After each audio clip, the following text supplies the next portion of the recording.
நிகழ்நேயர்களுக்கு வணக்கம். இன்னைக்கு பாத்தீங்கன்னா எல்லாருமே சினிமா மாதிரி வெப் சீரிஸ் போயிட்டாங்க. ஏன்னா இன்னைக்கு மொபைல்ல படம் பார்க்கலாம். பெரும்பாலும் எல்லாரும் மொபைல்ல நிறைய படங்கள் எல்லாம் பாக்குறாங்க. அது மாத்திரம் இல்லாம டிவி டிவில பாத்தீங்கன்னா ஹாட் ஸ்டாரு அந்த மாதிரி நிறைய இதெல்லாம் வந்துருச்சு. G5 இந்த மாதிரி நிறைய எல்லாம் கொண்டாண்டாங்க. அதுவும் பாத்தீங்கன்னா இப்போ அந்த ரிலையன்ஸ்ல பாத்தீங்கன்னா நிறைய ஜியோ சினிமாஸ் அந்த மாதிரி எல்லாம் இருக்கு. இன்னைக்கு நாம என்ன பண்ண வரோம்னா தி பர்ஃபெக்ட் ஹஸ்பண்ட் அப்படின்னு சொல்லிட்டு ஒரு அருமையான வெப் சீரிஸ், அதோட சின்ன விமர்சனத்தை நம்ம பார்க்க போறோம். இன்னைக்கு பாத்தீங்கன்னா எல்லா நடிகர்களும் சினிமா விட்டுட்டு இல்ல, சினிமால இருக்கும் போதே வெப் சீரிஸ் பக்கம் வந்துட்டாங்க. இதுல பாத்தீங்கன்னா இந்த வெப் சீரிஸ் சத்யராஜ் நடிச்சிருக்காரு.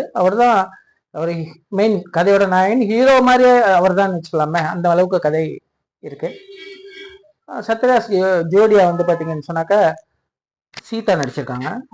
அப்புறம் லிவிங்ஸ்டன், நம்ம கடலோர கவிதைகள் ரேகா, அந்த மாதிரியான ஒரு அமைப்பு. பாத்தீங்கன்னு சொன்னா படம் சென்னையிலையும் கேரளத்திலையும் எடுத்திருக்காங்க. ஒரு அற்புதமான ஒளிப்பதிவு, பார்க்கறதுக்கு அந்த இயற்கை அழகெல்லாம் அந்த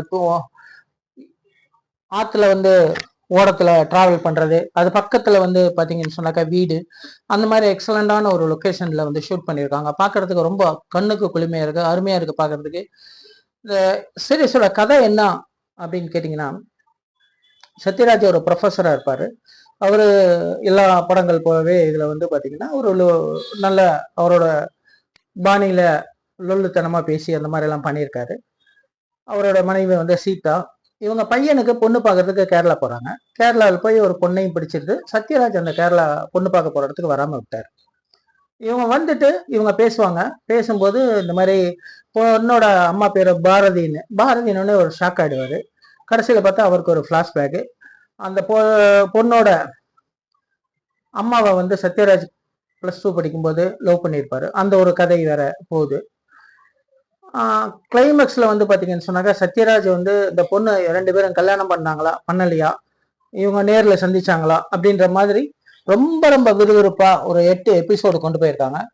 ரொம்பவும் சூப்பரா இருக்கு. அதை பாத்தீங்கன்னா ஒளிப்பதிவாகட்டும், அதே மாதிரி மியூசிக் கூட ரொம்ப அருமையா இருக்கு. இதுல ஒரு மலையாள பாட்டை முழுவதுமே, இப்ப பெரும்பாலும் தமிழ் படங்கள்ல மலையாள பாட்டை முழுசா பாட மாட்டாங்க. இதுல ஒரு மலையாள பாட்டு 2 முறை பாடுறாங்க. அது பாத்தீங்கன்னா மலையாளம் புரியல், நமக்கு சாதாரணமா மலையாளம் புரியும். இருந்தாலும் அது கேட்கறதுக்கு அவ்வளவு அற்புதமான ஒரு பாட்டா இருக்கு.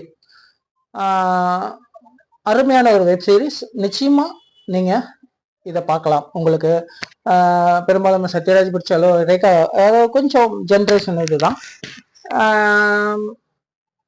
கடலோர கவிதைகள்ல சத்யராஜும் இவங்களும் நடிச்சிருப்பாங்க. ரொம்ப அற்புதமான அது ஒரு இது. பட் இது வேற மாதிரியான ஜோனர்ல போகுது. நல்லா இருக்கு, பார்க்கலாம். ஒரு டைம் பாருங்களேன். நன்றி.